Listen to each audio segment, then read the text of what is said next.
ici que se joue en partie l'avenir de la mobilité. Nous voici à Bruxelles à l'occasion du Moving On Summit, le sommet mondial de la mobilité durable où sont rassemblés des décideurs, des experts, mais aussi des industriels.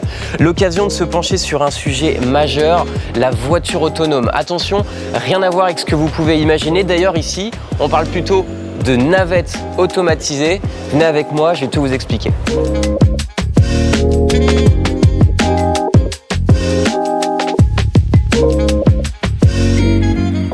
Bonjour Benjamin Baudet. Bonjour Antoine. Alors là, on n'est pas dans un véhicule autonome, bien qu'il est quand même autonome, mais dans une navette automatisée. Pourquoi on l'appelle navette automatisée? Alors la vision européenne depuis 2017, elle est celle d'un transport automatisé qui est collectif, inclusif et partagé. Collectif, donc pas individuel. Pas individuel. On est à rebours effectivement de la vision nord-américaine qui est très voiture individuelle, robot-taxi. Nous en Europe, on est très transport public, on a une culture du transport public et surtout on a un savoir-faire du transport public. Donc la commande publique a été de dire si on va vers la mobilité automatisée, il faut qu'elle reste dans les gènes d'un transport que l'on peut partager facilement, dont on n'est pas forcément propriétaire, mais qui va nous permettre de rendre énormément de services, notamment dans des territoires aujourd'hui qui souffrent d'une problématique de mobilité, comme les zones rurales. Et donc, effectivement, on est dans une navette qui fait 4 à 6 mètres en fonction des modèles, qui va transporter de 15 à 20 passagers, mais qui va nous permettre de pouvoir, à des moments, être chargé, comme on dit dans le transport public, où on sera en maximum de capacité, et puis à d'autres moments, pour transporter peut-être 2, 3, 4 personnes sur des missions très spécifiques, comme aller chez le médecin, aller à l'hôpital, se rendre faire ses courses. Et donc, tout s'est construit autour de cette stratégie. Alors c'est vrai que c'est étonnant parce qu'on se retrouve à l'intérieur d'un bus, quoi. Ça tout ressemble à un bus qu'on voit tous les jours sur nos routes, quoi. Ouais, mais vous avez remarqué, il n'y a pas de conducteur, il n'y a pas de pédale, il n'y a pas de volant. Voilà. Donc la vraie différence, elle est vraiment là. C'est-à-dire qu'aujourd'hui, on a un système qui nous permet effectivement de circuler dès aujourd'hui sur route ouverte. Ce qu'il faut bien préciser, c'est que c'est pas futuriste. En ce moment, dans la Drôme, on est en train de circuler avec plusieurs navettes automatisées entre la zone d'activité et le centre de la ville. Donc on est dans une logique existante. Et cette logique existante, on l'a construit comment?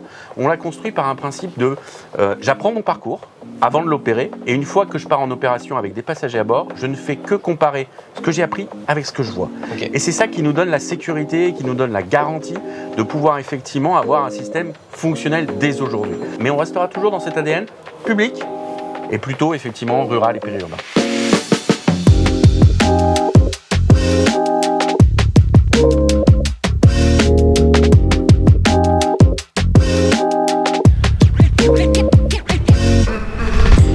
Le véhicule est donc actuellement testé à Cré, dans le Val de Drôme, c'est dans le sud-est de la France. Pour savoir comment se déroule l'expérimentation, on va rencontrer Nicolas Maresco, il est expert en mobilité automatisée.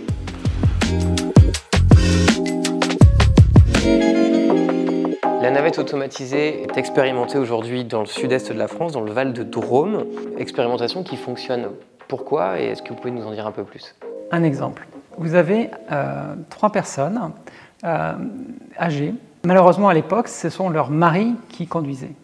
Et donc, finalement, elles se sont retrouvées assignées à résidence. Avec cette navette qu'elles ont prise, elles ont pu se retrouver, elles ont pu aller en ville, elles ont pu aller au jardin. Et donc, c'est vraiment apporter aussi de la relation. Ce n'est pas uniquement d'aller du point A à un point B, c'est de recréer du lien. La philosophie, c'est la mobilité pour tous, l'autonomie pour tous. Et comment, notamment dans des zones blanches de mobilité, on peut arriver à amener des transports en commun pour pouvoir avancer ensemble et sortir de cette logique d'assignation à résidence. Est-ce que ça veut dire qu'on va croiser de plus en plus de ce genre de véhicules, des navettes sans chauffeur dans les villes de France? Complètement. Et il y a vraiment cet enjeu, il y aura toujours quelqu'un à distance en cas de problème.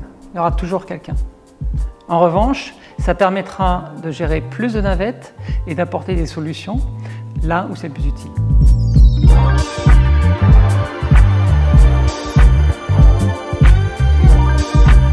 Et là où c'est le plus utile, c'est aujourd'hui en zone rurale, afin de répondre aux besoins réels de la population. Dans les territoires ruraux, en fait, il y a 8 Français sur 10 qui n'ont pas le choix de leur mode de déplacement. Ils sont vraiment attachés à la voiture individuelle, mais ce n'est pas forcément un choix, c'est une contrainte. Parce que pas de transport en commun. Parce qu'il n'y a pas de transport en commun. Pourquoi il n'y a pas de transport en commun partout? Parce que déjà, il y a une pénurie de conducteurs de transport en commun, en fait.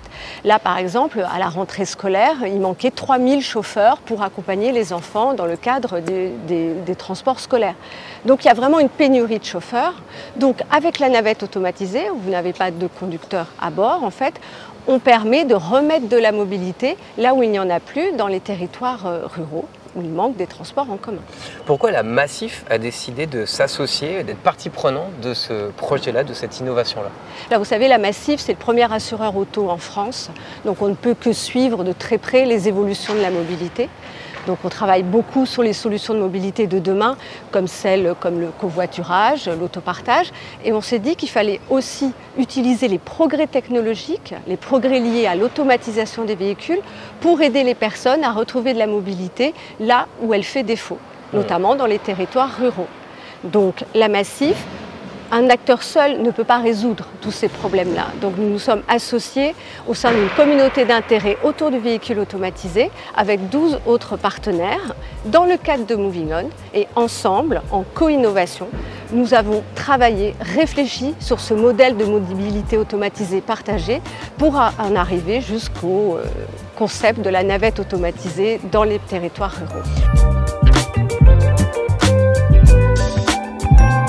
La navette automatisée semble tenir toutes ses promesses. Preuve en est, la commune de Cré, dans la Drôme, prévoit le lancement de 7 véhicules d'ici l'an prochain sur une boucle de 4,5 km au cœur de la ville.